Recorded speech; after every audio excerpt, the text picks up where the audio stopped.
GPS jamming, a symbol of Russia's hybrid warfare strategy. Last week, a disturbing incident over Bulgaria made headlines. The private jet transporting European Commission President Ursula von der Leyen suddenly lost its GPS navigation mid-flight. Bulgarian authorities suspect it was deliberate interference, an act of GPS jamming likely orchestrated by Russia.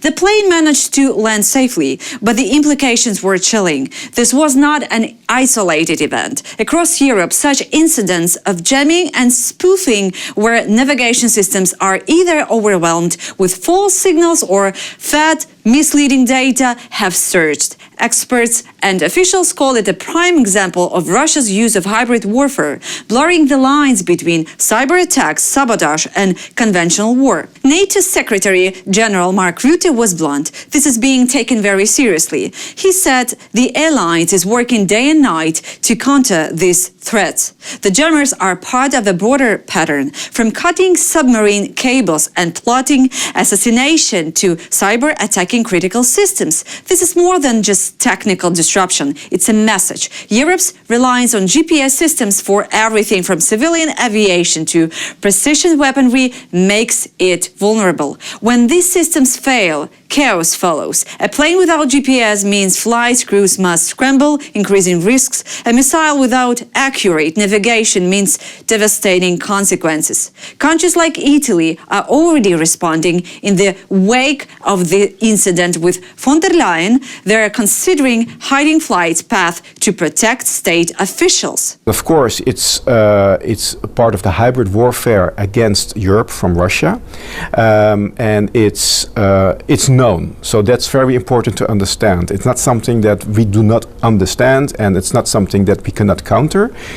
So the safety risk is lower than we might think it is. Trump warns Xi, Putin and Kim are plotting against the U.S. U.S. President has accused the Chinese, Russian and North Korean leaders of preparing a joint conspiracy against Washington. His comments came as Beijing staged the biggest military parade in its history, making the 80th anniversary of Japan's surrender in World War II. Writing on Truth Social, Trump said what he called warmest regards to Putin and Kim Jong, adding that they were working together against the United States of America. He also questioned whether Xi Jinping would acknowledge America's role in helping China during the Second World War. Trump said he's closely watching Russia's war in Ukraine, repeated that he wants to stop the bloodshed, but admitted he's very disappointed with Putin and hinted at certain actions to come. And why the Beijing parade matters for Ukraine. As Sky News explains, the parade in Beijing was more than just a symbolic show. Putin's appearance alongside Xi and Kim highlighted that Russia still has powerful allies despite Western efforts to isolate it. China's ongoing trade has provided Moscow with an economic lifeline under sanctions. Although volumes have dipped this year, analysts say both sides are keen to revive momentum. North Korea's involvement adds further alarm. Kyiv and its allies report that Pyongyang has already sent around 11,000 troops to Russia, many deployed in the Kursk region where Ukraine staged a surprise breakthrough last summer. For Ukraine and the wider West, Beijing's parade underscored a hard truth. Russia is deepening its ties with authoritarian partners, building alliances that could prolong the war and weaken the democratic world's position. Russia's economy is sliding deeper into crisis. New figures show nearly 1 in 3 Russian companies is now operating at a loss, the highest level since the pandemic. Analysts say the sharp rise in unprofitable firms points to systemic problems across key industries, from coal and energy to transport and scientific research. The downturn is cutting tax revenues, slowing investment and driving up debt.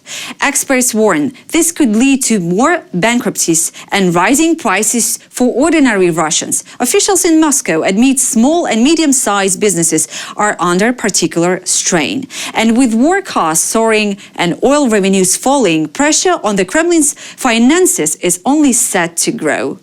Putin thanks Kim Jong-un for sending troops to Kursk. In Beijing, the Russian dictator publicly thanked the North Korean leader for sending thousands of soldiers to help Russia repel Ukraine's breakthrough in the Kursk region. For years, Moscow has condemned the idea of foreign troops being stationed in Ukraine under Western security guarantees. But at the same time, Putin is openly welcoming foreign allies to fight against Kyiv. It is a clear double standard. The Kremlin denounces Western support as an escalation, while calling on half the world to wage this war. Britain imposes sanctions on Russians involved in abducting Ukrainian children. Under the sanctions are 8 individuals and 3 organizations over the forced deportation and militarization of Ukrainian children. Those targeted include the Ahmad Kadyrov Foundation, which runs re-education, so-called programs for children from occupied territories. Foreign Secretary David Lammy called the Kremlin's policy adherent, stressing that no child should ever be used as a pawn of war. British intelligence estimates that more than 19,000 children have been taken from Ukraine to Russia, that's at least actually, or Crimea, with some reports putting the number as high as 35,000. Around 6,000 have been placed in so-called re-education camps, later sent on to military training. London says the new sanctions send a clear signal. Britain will hold accountable those responsible for stealing Ukraine's children. That's all for now. For more content about Ukraine, please subscribe.